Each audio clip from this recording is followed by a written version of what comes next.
It was towards the end of December of 2005, and I was feeling a little off one of the days, got the smell like a rubber smell, and then I got sweats and I didn't feel good at all.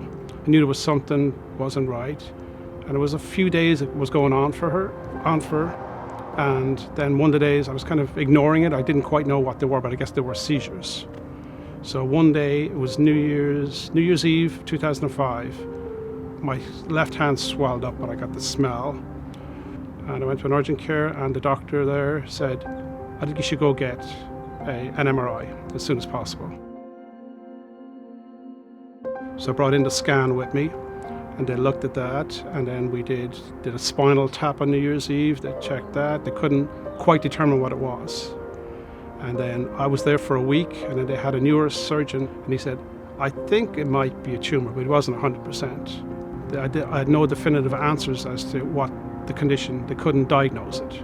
It was kind of nerve-wracking, but a lot of people had said Cedars is the place to go to.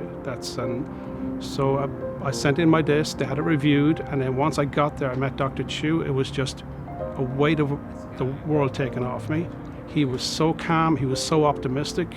When I first met Desmond, I feel like he and I were synchronizing what we wanted to do.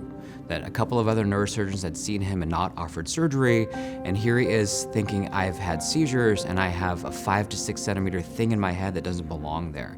Most patients are not satisfied with that plan. So we went to work and made a plan that worked for both of us to make sure we can work on this tumor and move him forward through life.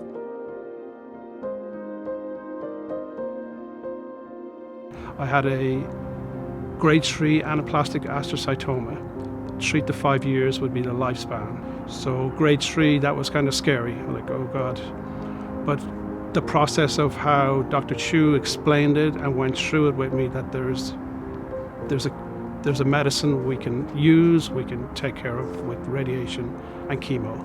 And once he explained that to me, then it didn't seem so, I wasn't scared. It was actually, there's a method what you have to go through to get to the other side. And that's what he was just amazing. I think Desmond's story is a good example of a patient who's being pretty proactive and seeking out the right physician that really has a good fit for them. I mean, I think that in the world there are lots of neurosurgeons who are pretty skilled, but I do think there's something about that idea of fit and being open and listening to what a patient has to say, that there's not only one plan in the universe for a lot of things.